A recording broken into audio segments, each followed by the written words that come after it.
नमस्कार and welcome to curiously education. आप देख रहे हैं the Hindu analysis by Prashant Mamani. आज 2 दिसंबर 2022 है दोस्तों। एक छोटा सा ये इंपॉर्टेंट टॉपिक हम पहले डिस्कस करेंगे। डी स्पिरिटिंग पॉलिटिक्स द हिंदू का ये आर्टिकल है। This one is about Gujarat assembly elections. आपको पता होगा कि 1 दिसंबर को गुजरात असेंबली इलेक्शन जो है उसका फर्स्ट फेज खत्म हो गया और इस फर्स्ट फेज में 60% वोटर टर्नआउट हुआ है। यानी कि जितने लोग एलिजिबल हैं वोट देने के लिए, तो उसमें से ऑन एन एवरेज 60% लोगों ने वोटिंग किया है। और 89 सीट्स जो हैं उस पर ये इलेक्शंस थे। 19 डिस्ट्रिक्ट्स जो हैं गुजरात के, तो उनमें ये 89 सीट्स जो हैं वो स्प्रेड हैं। तो ये पहले फेज में 89 सीट्स और 19 डिस्ट्रिक्ट्स में इलेक्शन हुआ है। जो फर्स्ट फेज है उसमें टोटल 788 कैंडिडेट्स जो है वो एक दूसरे के साथ कॉम्पीट कर रहे हैं। यानी कि बीजेपी, कांग्रेस और आम आदमी पार्टी प्रिडोमिनेटली अब ये तीन पार्टीज हो गई है गुजरात में। सेकंड फेज जो है वो होने वाला है 5 दिसंबर को और इसमें 93 सीट्स के लिए कंपटीशन जो है वो हमें देखने को मिलेगी। अब जैसे मैंने आपको बताया कि तीन पार्टीज हो चुके हैं। अभी तक क्या था कि गुजरात में बीजेपी और कांग्रेस यही दोनों एक दूसरे के आमने सामने थे। और वी नो के गुजरात में जब अभी हमारे प्राइम मिनिस्टर, उस समय पर वो गुजरात के चीफ मिनिस्टर थे नरेंद्र मोदी साहब। तो नरेंद्र मोदी साहब जो हैं उन्होंने अपनी टर्म्स जो हैं एक के बाद एक कंटिन्यू की और फिर 2014 में वो प्राइम मिनिस्टर बने। उनके बाद बीजेपी के कुछ समय के लिए आनंदीबेन पटेल आए, उनके बाद आए विजय रूपाणी और अब भूपेंद्र पटेल हैं गुजरात के करंट चीफ मिनिस्टर। और कांग्रेस जो हैं उनका परफॉर्मेंस लास्ट इलेक्शन में 2017 का जो इलेक्शन था तो उसमें लगभग 77 सीट्स जो हैं वो कांग्रेस को मिली थी, which is not bad. And BJP को आई थिंक 99 सीट्स मिली थी, but that's not the main thing about means वो महत्वपूर्ण चीज़ नहीं है कि किसको कितनी सीट मिली। वो हाँ, पॉलिटिक्स में जो इंटरेस्ट रखते हैं तो उनके लिए वो शायद इम्पोर्टेंट हो सकती हैं। हमें ये समझना है कि अब देखिए आम आदमी पार्टी जो है वो कैसे धीरे धीरे स्प्रेड हो रही है। दिल्ली से इसकी शुरुआत हुई, फिर पंजाब में आज आम आदमी की सरकार है और गुजरात में वो कोशिश कर रहे हैं कि उनकी सरकार बन जाए। तो गुजरात में अगर उनकी सरकार बनती है, हम जस्ट सेइंग राइट, तो गुजरात जो है वो बीजेपी का गढ़ माना जाता है। लेकिन जिस प्रकार की वेव यहाँ पर चल रही है गुजरात में, बिकॉज आई लिव इन गुजरात, तो मैं ये चीज़ आपको बता सकता हूँ कि वी नो कि बीजेपी ही इस बार भी बाजी मार जाएगी। लेकिन आम आदमी पार्टी जो है वो भी चर्चा का विषय जो है वो अब बन चुका है। तो इट्स वेरी इंटरेस्टिंग कि जब ऑप्शंस आते हैं लोगों के पास डेमोक्रेसी में, तो जो डोमिनेंट पार्टी हैं उनको भी और ज़्यादा मेहनत करनी पड़ती है। I give you one example of BSNL, right. BSNL एक वक्त था जब हमारे देश में सिर्फ लैंडलाइन जो है वो बीएसएनएल प्रोवाइड करता था। फिर मोबाइल टेक्नोलॉजी आई तो सेलफोर्स और आइडिया और बहुत सारी कंपनीज आने लगी। फिर आइडिया जो है, सेलफोर्स जो है वो हच बन गई और हच के बाद आज वीआई बन गई है। तो वोडाफोन फिर बन गई, फिर वोडाफोन आइडिया हो गई, एयरटेल आ गई, फिर जियो की एंट्री हुई, राइट। तो ये कंपटीशन की वजह से क्या हुआ, लोगों के पास ऑप्शंस जो है वो काफ़ी हो गए क्योंकि कंपटीशन टफ हो गई। तो same thing happens with like in democracy as well कि जब एक लोकतांत्रिक देश में या फिर किसी राज्य के अंदर जब अलग अलग पार्टीज जो हैं वो बहुत ही कट थ्रॉट कंपटीशन में एक दूसरे के साथ होती हैं तो लोगों को इसका काफ़ी फ़ायदा होता है। क्योंकि जो रूलिंग पार्टी होती हैं, जो एक लंबे समय से किसी राज्य को रूल कर रही है, तो उनको भी अब और ज़्यादा लोगों के साथ जुड़ना पड़ेगा, लोगों को रिजल्ट्स प्रोड्यूस करके देने पड़ेंगे, वरना फिर नेक्स्ट टाइम जो है वो कोई और बाजी मार जाएगा। तो this is good for democracy. ये हर एक जगह पर ऐसा हो, 4-5 ऑप्शंस लोगों के पास हों, राइट। और सारे के सारे जो कंटेंडर्स हैं, जो कॉम्पिटिटर्स हैं, उनको टो पर जनता रख सकती हैं। तो ये डेमोक्रेसी के लिए अच्छी बात है। लेट अस कनेक्ट दोस्तों। अगर एग्जामिनेशन को लेकर आपके कोई भी डाउट्स हैं, कोई भी हर्डल्स हैं, कोई भी क्वेश्चंस हैं, क्वेरीज हैं, तो आप मुझे इस ईमेल एड्रेस पर ईमेल कर सकते हैं। और जैसे मैंने आपको पहले बताया है, आज भी बताना चाहूँगा कि ईमेल जो है ये फॉर्मल फॉर्मेट में होना चाहिए। व्हाट्सएप पर जैसे हम चैट करते हैं वैसा अगर ईमेल लिखा जाएगा तो उसको एंटरटेन मैं नहीं करूँगा। मैं चाहता हूँ कि आपकी कम्युनिकेशन स्किल्स जो हैं, चाहे राइटिंग में हो चाहे स्पीकिंग में हो, it should be well polished, right. तो आप ईमेल लिख रहे हैं तो अच्छी तरीके से लिखिए, स्पेलिंग मिस्टेक्स नहीं होनी चाहिए, फुल स्टॉप लगाना मत भूलिए, right. You are writing like आप जॉब के लिए अप्लाई कर रहे हो और आपको वो जॉब चाहिए ही चाहिए, तो वो कैसा ईमेल लिखते हैं उस प्रकार का ईमेल लिखने की कोशिश कीजिए। मैं चाहता हूं कि ये आपकी एक रूटीन की आदत हो जाए कि आप किसी को ईमेल लिख रहे हैं, राइट। अपने दोस्त को लिख रहे हैं, दैट्स अ डिफरेंट थिंग, लेकिन अपनी पढ़ाई को लेकर ईमेल लिख रहे हैं, जॉब के लिए लिख रहे हैं, किसी लोकल एडमिनिस्ट्रेटर को ईमेल लिख रहे हैं, तो it should be in formal format, वरना कोई भी जो है वो ईमेल को एंटरटेन नहीं करेगा, क्योंकि वो दिखाता है कि हम कितने एफर्ट्स डाल रहे हैं। So this is how it works. But anyway, let's move on to the next topic. India's G20 vision. Economic Times का एक बहुत ही इंटरेस्टिंग आर्टिकल है ये। कल यानी कि 1 दिसंबर 2022 को भारत ने G20 की प्रेसिडेंसी जो है वो अपने हाथों में ली है। और G20 जो है वी नो के वर्ल्ड का most influential economic multilateral forum है। इसके साथ जुड़े हुए कुछ फैक्ट्स भी अभी मैं आपके साथ डिस्कस करूंगा, लेकिन उससे पहले ये समझ लीजिए कि 1 दिसंबर से पूरा एक साल यानी कि 30 नवंबर 2023 तक भारत जो है ये 19 देश और यूरोपियन यूनियन ये मिलकर G20 बनाते हैं, 19 कंट्रीज एंड यूरोपियन यूनियन।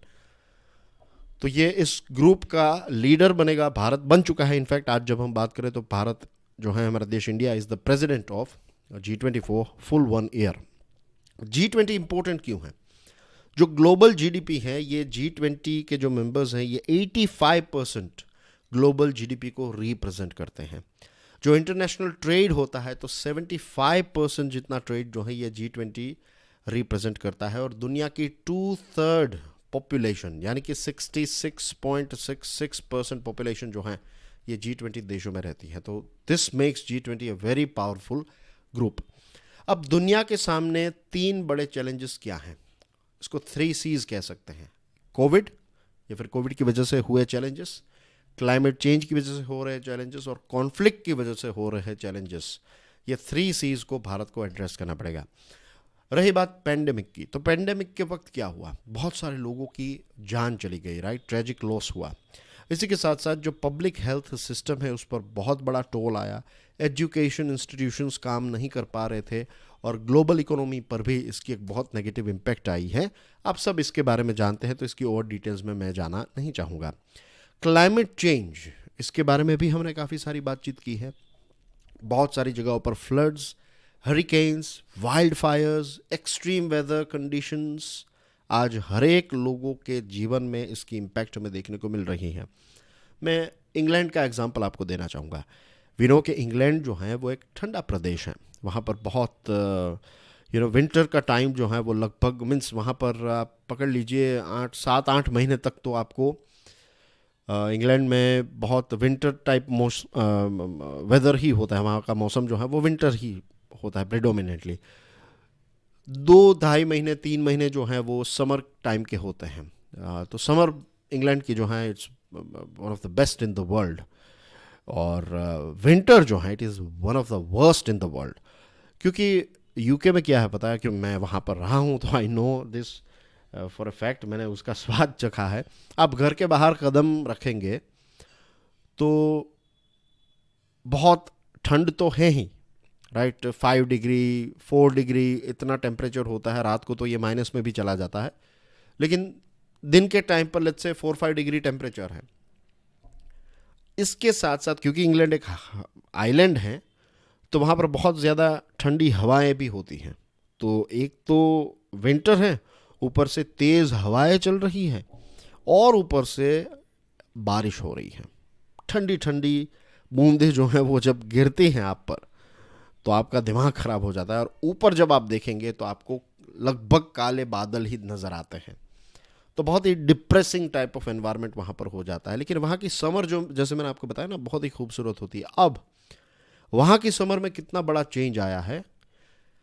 इस साल 2022 में समर जो है उसका टेम्परेचर 40 डिग्री सेल्सियस तक पहुँच गया था। 40 degree Celsius is too much for England, बहुत ज़्यादा है। इट्स लाइक कि गुजरात में वी नो के टेम्परेचर जो है वो जनरली यहाँ पर धूप होती है, खास करके जो सौराष्ट्र रीजन है तो ये एरिड रीजन है। अगर यहाँ पर विंटर का टेम्परेचर जो है वो -4-5 हो जाए तो यहाँ का स्ट्रक्चर ही ऐसा नहीं है, यहाँ के घर ऐसे नहीं बने हैं, तो लोग जो हैं इसको हैंडल ही नहीं कर पाएंगे। Same thing goes with England के, वहाँ पर इतनी ज़्यादा गर्मी जो है वो लोग हैंडल नहीं करते। This is just one example. फिर वाइल्ड फायर्स आप देखेंगे तो स्पेन में, फ्रांस में, ऑस्ट्रेलिया में बहुत सारी जगहों पर वाइल्ड फायर के केसेस जो हैं वो काफ़ी बढ़ चुके हैं।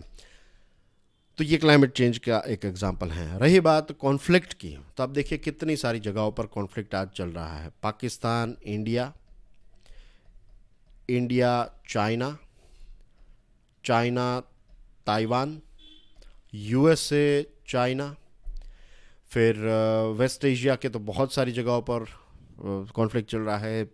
इज़राइल और पैलेस्टाइन के बीच में, यमन और सऊदी अरेबिया, ईरान और सऊदी अरेबिया के बीच में, इज़राइल और ईरान के बीच में। देन वी हैव जो अज़रबैजान हैं, अज़रबैजान का आर्मेनिया के साथ कॉन्फ्लिक्ट, यूक्रेन और रशिया के बीच में कॉन्फ्लिक्ट, राइट। और अफ्रीका के भी कुछ देशों में कॉन्फ्लिक्ट हमें नज़र आता है। और सबसे बड़ा तो ये रशिया और यूक्रेन के बीच में जो युद्ध स्टार्ट हो गया है, तब लगभग इसके 8-9 महीने हो चुके हैं, राइट। 24 फरवरी 2022 को ये स्टार्ट हुआ था। आज जब हम बात करें तो इट्स दिसंबर, तो पकड़ लीजिए 8-9 महीने हो गए इसके, कि 10 महीने हो गए, इनफैक्ट नॉट 8-9 महीने, 10 महीने हो गए हैं इसके। तो ये जो रशिया यूक्रेन वॉर है, इसकी वजह से ह्यूमैनिटेरियन क्राइसिस आई है, फूड और एनर्जी प्राइसेस काफ़ी ज़्यादा बढ़ चुके हैं, और इसकी वजह से ग्लोबल इन्फ्लेशन जो है वो भी काफ़ी ज़्यादा बढ़ा है। अब इन सारी चीज़ों को रोकने के लिए जो रिस्पॉन्सिबल ऑर्गेनाइजेशन है, that is United nation security council, तो क्या ये पीस और सिक्योरिटी को मेंटेन कर पा रहा है? The answer is no. Veto power कुछ 5 देशों के पास है, तो इसकी वजह से इसका मिसयूज़ करते हैं। अब रशिया के ऊपर अटैक करने के बारे में यूएनएससी कहेगा तो रशिया अपना वीटो पावर यूज़ कर लेगा। तो यूएनएससी भी जो उनका काम है वो अच्छी तरीके से नहीं कर पा रहा है। और अब भारत जो G20 का प्रेसिडेंट बना है, भारत जो है वो दुनिया की सबसे बड़ी डेमोक्रेसी है, 5th लार्जेस्ट इकोनॉमी है, और हमारी ये कैपेसिटी है कि हम सभी बड़े देशों के साथ बातचीत कर सकते हैं, राइट। तो हम एक ब्रिज बिल्डर के तौर पर काम कर सकते हैं, हम एक कंसेंसस जो है वो क्रिएट कर सकते हैं। और जैसे मैंने आपको बताया कि भारत जो है वो सारे देशों के साथ रिलेशनशिप मेंटेन करने की कैपेसिटी रखता है, तो ये भी चीज़ जो है वो बहुत इम्पोर्टेंट रहेगी। इसी के साथ भारत अकेला ऐसा बड़ा देश है, जब हम बात करें G20 की, कि पेरिस क्लाइमेट एकॉर्ड्स और नेशनली डिटरमाइंड कंट्रीब्यूशंस जो हैं, तो वो जो हमने तय किए थे, तो उसको अचीव करने वाला या फिर अचीव कर सके जो ट्रैक पर चल रहा है देश, तो वो अकेला हमारा देश भारत है। प्राइम मिनिस्टर मोदी साहब ने जो मिशन लाइफस्टाइल फॉर एनवायरनमेंट, जिसको मैं काफ़ी प्रमोट करता हूँ, राइट, तो ये मास मूवमेंट बनाने की बात है कि हर एक व्यक्ति अगर क्लाइमेट चेंज के खिलाफ एक्शन ले तो क्लाइमेट चेंज जो है उसको हम रोक सकते हैं। तो this are the things that India is doing. इसी के साथ साथ दूसरी जो इम्पोर्टेंट चीज़ है वो ये है कि आधार, फिर कोविन, राइट। जयशंकर साहब ने एक स्टेटमेंट दिया था, आपने शायद वो देखा हो वीडियो शॉर्ट्स, उसकी काफ़ी फेमस हुई थी, रील काफ़ी फेमस हुई थी, कि जयशंकर साहब जो हैं उनके बेटे यूएसए न्यूयॉर्क में रहते हैं। अब पता नहीं रहते हों या नहीं, लेकिन उस समय पर कोविड के टाइम पर he was living in New York. तो जब बाप बेटे एक दूसरे से मिले तो उन्होंने सर्टिफिकेट दिखाया, वो फिजिकल सर्टिफिकेट था उनके बेटे के पास कि मैंने कोविड का टीका ले लिया है। और जयशंकर साहब ने ये बताया कि देखिए मेरे पास तो डिजिटल है। तो अब ऐसा नहीं है कि पहले ऐसा था कि यूएसए में कोई टेक्नोलॉजी आएगी, फिर वो यूरोप में आएगी, फिर उसके बाद दूसरे देशों में जाएगी, और उसके बाद भारत जैसे देशों में आएगी। आज ऐसा हो रहा है कि भारत जैसा हमारा देश जो है वो अब ऐसी टेक्नोलॉजी निकाल रहा है जो यूएसए के पास भी नहीं है। बहुत सारे देश जो हैं उसमें यूपीआई जैसी सिस्टम नहीं है, हमारे देश में we are using it very easily. तो चीज़ें जो हैं वो एक बहुत बड़े लेवल पर चेंज हुई हैं। आधार, कोविन, ये सारी चीज़ें ऐसी हैं, और ये open source digital public goods हैं जो भारत दूसरे देशों में भी एक्सपोर्ट करने वाला है, कि ये सारी चीज़ें जो हैं वो दूसरे देश भी अडॉप्ट करें। इसी के साथ साथ food security, climate finance, sustainable development goals, जो डेवलपिंग देश एक आवाज़ उठा रहे हैं, जो आइलैंड नेशंस आवाज़ उठा रहे हैं, तो उसको भी एक बड़ा माइक्रोफोन मिल जाएगा जब भारत प्रेसिडेंट बना है। तो दूसरी इंटरेस्टिंग चीज़ जो हुई कि इंडोनेशिया जो एक डेवलपिंग देश है, तो वो हमसे पहले G20 का प्रेसिडेंट था। फिर इंडोनेशिया के बाद भारत अब ये कमान संभालेगा, और भारत के बाद ब्राज़ील। तो पहली बार ऐसा हुआ है कि 3 डेवलपिंग इकोनॉमीज जो हैं एक के बाद एक G20 के प्रेसिडेंट बन रहे हैं। और G20 की समिट जब होगी तब Bharat Bangladesh, Egypt, Mauritius, Nigeria, Oman, UAE, इन सारे देशों को आमंत्रित करेगा। तो बहुत सारे डेवलपिंग देश जो हैं उनकी मीन्स एक साथ मिलकर, जिसको ग्लोबल साउथ भी कई बार कहा जाता है, तो ये ग्लोबल साउथ यानी कि जो डेवलपिंग देश हैं वो एक होकर अब आवाज़ उठाएंगे। और भारत ने थीम रखी है Vasudhaiva Kutumbakam, the world is one family, as reflected in India's G20 mantra, one earth, one family, one future. और ये बात हकीकत है, पूरी जो मानव जाति है, हम एक पृथ्वी है हमारी, तो इस पृथ्वी पर रहने वाले जितने भी जीव हैं, right, we all are part of this ecosystem. हम सब एक दूसरे के ऊपर को डिपेंडेंट हैं। मानव जाति की बात करें तो वी आर वन फैमिली, और पूरी पृथ्वी का फ्यूचर जो है वो एक फ्यूचर है। तो हमें इस बड़े पिक्चर को ध्यान में रखते हुए आगे बढ़ना चाहिए। तो भारत की प्रेसिडेंसी जो है वो पूरी दुनिया के लिए एक बहुत ही इंपॉर्टेंट रोल प्ले करने वाली है। अब बात करते हैं safer roads for a greener more sustainable environment. The Hindu का ये आर्टिकल है। 2021 में हमारे देश में 4 लाख से भी ज़्यादा क्रैशेस हुए, रोड एक्सीडेंट्स हुए, और रोड एक्सीडेंट्स की वजह से हमारे देश में लगभग 1 लाख लोगों की जान जाती है। लगभग 2-2.5 लाख लोग जो हैं वो डिसेबल हो जाते हैं, राइट, और पूरा परिवार जो है वो बिखर जाता है। गरीबी भी काफ़ी ज़्यादा बढ़ती है, और एनवायरनमेंट जो है उस पर बहुत बड़ी इम्पैक्ट भी आती है, क्योंकि आजकल के व्हीकल्स में टॉक्सिक मेटल्स होते हैं, lead, mercury, cadmium, hexavalent chromium, ये सारी चीज़ें जब एनवायरनमेंट में मिक्स होती है तो एनवायरनमेंट और ज़्यादा पोल्यूट होता है, इसका प्रदूषण होता है। फ्यूल और फ्यूइड लीक्स होते हैं, ऑयल गिर जाएगा, फ्यूल जो है वो गिर जाएगा, तो क्रैश साइट्स जो हैं तो वहाँ से ये फ्यूल्स जो हैं वो नदियों में, ज़मीन में, अंडरग्राउंड वाटर में मिक्स होते हैं, तो इससे भी बहुत बड़ा पोल्यूशन होता है। Severe road crashes lead to automobile wreckage which becomes a part of unusable end of life vehicles। जब कोई बड़ा एक्सीडेंट होता है, जिसको हम जनरली कहते हैं टोटल लॉस, कार जो है, कार या फिर बाइक टोटल लॉस, या फिर कोई व्हीकल टोटल लॉस हो जाता है, उसकी चेसिस जो होती है उसमें डैमेज हो जाता है, तो उसके बाद वो स्क्रैप हो जाता है। और हम देखते हैं ना हाईवे पर कितने समय से वहाँ पर कोई कार या फिर बस या फिर कोई ट्रक जो है वो वहाँ पर ही ऐसे ही पड़ा हुआ होता है। तो इससे भी बहुत सारा पोल्यूशन भी होता है, और इसी के साथ साथ जो ये कचरा है या फिर स्क्रैप है वो भी काफ़ी ज़्यादा बढ़ जाता है। India is estimated to have about 22.5 million end of life vehicles by 2025। 2025 में क्या होगा, हमारे देश में 22.5 मिलियन यानी कि 2.5 करोड़ जितने, आप पकड़ लीजिए, नॉट 2.5 करोड़, हाँ 2.5 करोड़, राइट, 2.5 करोड़ जितने, 2.5 करोड़ जितने व्हीकल्स जो हैं उनकी लाइफ ख़त्म हो जाएगी। और हाल ही में हमने ये national automobile scrappage policy launch की है 2021 में, लेकिन अभी भी ये बेबी स्टेप्स पे हैं। तो हमारा देश जो है वो largest car and light commercial vehicle की मार्केट है, एंड यहाँ पर व्हीकल्स जो हैं उनकी एंड भी, लाइफ एंड जो है वो आने वाले 3-4 सालों में बहुत सारे व्हीकल्स की लाइफ जो है वो ख़त्म हो जाएगी। तो उनको भी स्क्रैप करना, रीयूज़ करना, वो सारी चीज़ें भी हमारे लिए बहुत ही इम्पोर्टेंट हो जाती हैं। अब क्रैशेस की बात करें तो सबसे बड़ा जो रीज़न है that is speeding, over speeding, जिसको ओवर स्पीड जिसको कहते हैं, कि जिस जगह पर जितनी स्पीड लिमिट में चलानी चाहिए उससे ज़्यादा जब आप स्पीड में चलाते हैं, जितनी स्पीड बढ़ती है उतना हमारा कंट्रोल जो है वो कम हो जाता है। आई एम नॉट सेइंग कि आप 30-40 पर चलाइए, that is also not good for highway, लेकिन 80-90 दिस इज़ ओके। फिर 130-40 पर जाना, राइट, वो फिल्में देख देख कर लगता है कि नहीं, टू फास्ट टू फ्यूरियस, लेकिन आपका जो डिस्टेंस है, आप फुल ब्रेक लगाएंगे तो डिस्टेंस जो है स्टॉप का, स्टैंड स्टिल होने में, वो भी काफ़ी ज़्यादा बढ़ जाता है। इम्पैक्ट जो है, अगर एक्सीडेंट हुआ तो भी डैमेज जो है वो काफ़ी ज़्यादा बढ़ जाएगा। फिर आप भले ही वोल्वो में ही क्यों ना चल रहे, Volvo is like the safest car कहा जाता है वोल्वो को, लाइक लेकिन फिर भी ऐसा नहीं है कि वोल्वो में कोई, अगर आप 150 पर टकराएंगे तो फिर मृत्यु वहाँ पर भी, वोल्वो में भी लोग जो हैं वो मर जाएंगे। इसके साथ एक और चीज़ जिस पर डिस्कशन कम होती है, हमारे देश में बहुत सारी अनसेफ कार्स जो हैं उनको भी सरकार परमिशन देती है, तो ये चीज़ नहीं होनी चाहिए। सीट बेल्ट ईगो इश्यू के साथ जुड़ा हुआ है कि सीट बेल्ट थोड़ी हम पहनते हैं, मीन्स लाइक सीट बेल्ट पहनना, आई डोंट अंडरस्टैंड कि वो ईगो का इश्यू कैसे हो सकता है। It's something like you are paying for it, आप उसको यूज़ करेंगे आपको ही फ़ायदा है, लेकिन लोग इसको यूज़ नहीं करते हैं।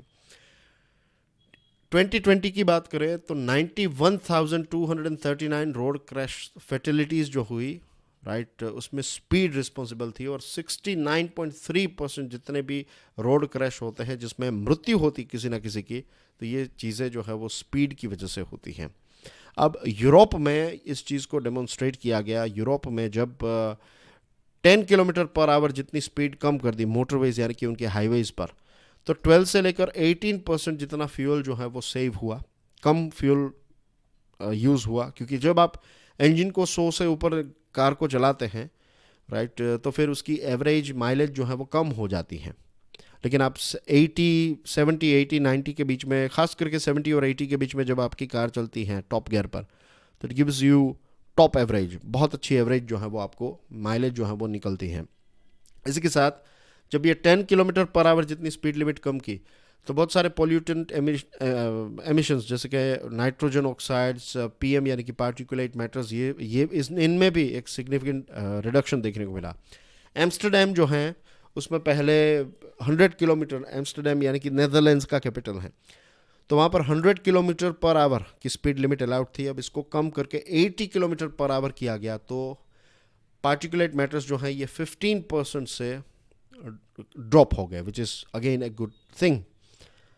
दूसरी चीज़ हमारे यहाँ पर जो साइनेजेस हैं, मैं आपको बताऊँ, मैं I live in Rajkot as you know, right, अब तो आप जानते हैं। तो राजकोट से अहमदाबाद का रोड जो है ये बहुत इंपॉर्टेंट रोड है, ये दोनों सिटीज़ को कनेक्ट करता है। ये रोड जो है वो पिछले 4-5 सालों से बन रहा है, ये राजकोट टू अहमदाबाद वाला रोड। और मैं बहुत कम ट्रैवल करता हूँ अहमदाबाद, लेकिन जितनी बार मैं गया हूँ तो मुझे सबसे डेंजरस रोड अगर कोई लगा तो ये वाला रोड लगा गुजरात में। क्यों पता है? क्योंकि आपको रात को पता ही नहीं चलेगा कि हाईवे कहाँ पर जा, आपको यू विल फील लाइक रात को तो अंधेरा जब हो जाता है ना, तो वहाँ पर कोई लाइट रखी गई है बहुत सारी जगहों पर। मीन्स अब कितना डेवलपमेंट हुआ है वहाँ पर इस रोड का, आई एम नॉट श्योर, लेकिन लास्ट टाइम जब मैं गया था तो कहीं पर भी डाइवर्जन्स आ रहे हैं, आप 70-80 पर जा रहे हैं, अचानक से डाइवर्जन आ जाएगा, रोड जो है वो पतली हो जाएगी, डाइवर्जन में फिर से बड़ी हो जाएगी फिर से। और कई कई जगहों पर तो ऐसा है कि ना तो मीन्स डिवाइडर जो हैं उसमें ना तो कोई पेड़ पौधे हैं, तो सामने से फुल लाइट में लोग आ रहे हैं, यहाँ से आप फुल लाइट में जा रहे हैं, उसको भी कुछ नहीं दिख रहा है, आपको भी नहीं दिख रहा है। और फिर जब अंधेरा हो जाता है, मीन्स लाइक आप जब अपने मीन्स सामने से कोई व्हीकल नहीं आ रहा है, तो आपको लिटरली ऐसा फील होगा कि आप कोई समंदर में चला रहे हैं, आपको पता ही नहीं चलेगा कि रोड कहाँ पर है। आपको बस अपनी जो लाइट है, अगर किसी कार की लाइट इतनी अच्छी नहीं है तो फिर आप चला ही नहीं पाएंगे।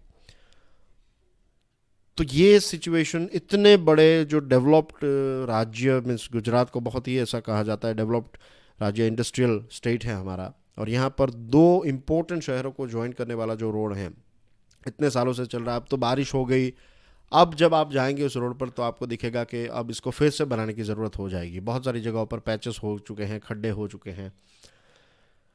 तो साइनेजेस जब नहीं होती हैं, जस्ट इमेजिन कि एक ऐसा रोड जहाँ पर प्रॉपर डिवाइडर हैं, डिवाइडर पर पेड़ पौधे लगाए हैं, राइट, दूसरी तरफ जो मीन्स जाने का रोड है तो वहाँ पर प्रॉपर लेन्स होती हैं, राइट, और इसी के साथ साथ जो रेडियम के स्टड्स अगर लगाए जाए तो आपको एग्जैक्टली पता चलेगा कि आप लेन को फॉलो करते जाइए। आपकी लाइट जो है वो रात के टाइम पर सबसे ज़्यादा रात के टाइम पर एक्सीडेंट्स होते हैं। तो रात के टाइम पर अगर रेडियम है, आपको पता है लेन में आप जा रहे हैं, तो वो ड्राइविंग करना जो है इट बिकम्स वेरी इजी। ये छोटी छोटी चीज़ों पर इतना ज़्यादा ध्यान जो है वो नहीं दिया जाता। और जो साइनेजेस हम यूज़ करते हैं तो वो एस्बेस्टोस से बनाई हुई होती हैं, तो उसमें से भी बहुत सारे टॉक्सिक गैस और ये सारी चीज़ें निकलती हैं। लेकिन अब धीरे धीरे हम एल्यूमिनियम कंपोजिट पैनल्स का इस्तेमाल कर रहे हैं जो टॉक्सिक गैस और लिक्विड से फ्री रहती हैं, और इसकी प्रोडक्शन प्रोसेस जो है कंपैरेटिवली चीपर होती हैं। और रोड्स जो होते हैं तो वहाँ पर व्हीकल्स निकलते हैं, तो वहाँ पर अगर पेड़ पौधे लगाए जाए तो पोल्यूशन भी काफ़ी कम जो है वो हो जाएगा, पेड़ पौधे जो हैं इसको एब्जॉर्ब कर लेंगे। But we have to make sure कि फिर वहाँ पर ये जो काव हैं, बफेलो एक्सेट्रा, वो वहाँ पर अगर आने लगे, राइट, तो फिर रोड एक्सीडेंट्स और ज़्यादा बढ़ेंगे। तो ऐसे पेड़ पौधे लगाने होंगे जो जनरली गाय भैंस ये ना खाए, उस प्रकार के पेड़ पौधे लगाने पड़ेंगे। Bamboos are a very good option, right. तो डिवाइडर का डिवाइडर भी हो जाएगा और स्ट्रेट उगते हैं बाम्बूज, और दूसरी तरफ लाइट जो आ रही है वो भी रोक पाएंगे। तो we need to think more creatively. और रोड एक्सीडेंट्स की इम्पैक्ट जीडीपी पर भी काफ़ी ज़्यादा होती है। जैसे मैंने आपको स्टार्टिंग में बताया कि गरीबी भी काफ़ी ज़्यादा बढ़ती है, क्योंकि एक परिवार का ब्रेड विनर जो है वो रोड एक्सीडेंट में जब उसकी मृत्यु हो जाती है तो बाकी का परिवार जो है वो तहस नहस हो जाता है। Moving on, India's GDP growth dips. Bharat आज दुनिया की फास्टेस्ट ग्रोइंग मेजर इकोनॉमी में है, और जुलाई सितंबर वाला जो क्वार्टर है तो इसमें हमारा ग्रोथ 6.3% हुआ। एमपीसी ने जो मॉनिटरी पॉलिसी ने कमेटी ने जो प्रोजेक्ट किया था तो वही आंकड़ा आया है, तो it is a good thing. The economy has been negatively affected by contraction in manufacturing sector and mining sector. अब माइनिंग सेक्टर और मैन्युफैक्चरिंग सेक्टर में कॉन्ट्रैक्शन आया तो इसकी वजह से इकोनॉमी पर इम्पैक्ट आएगी। और मैन्युफैक्चरिंग सेक्टर पर इम्पैक्ट इसलिए आई है क्योंकि रॉ मटेरियल की कॉस्ट काफ़ी ज़्यादा बढ़ चुकी है और इंटरेस्ट रेट जो है वो काफ़ी ज़्यादा बढ़ चुका है। और इसकी इम्पैक्ट क्या होती है, जॉब पर इम्पैक्ट होती है, और जॉब पर इम्पैक्ट आएगी तो कंजम्पशन कम होगा। अगर लोगों के पास जॉब नहीं है, काम नहीं है, तो वो कम चीज़ें खरीदेंगे, तो फिर जो चीज़ें बनाई जा रही है, मैन्युफैक्चरिंग हो रही है, तो उसकी डिमांड कम होगी। तो एक विशियस साइकिल जो है यहाँ पर स्टार्ट हो जाती है।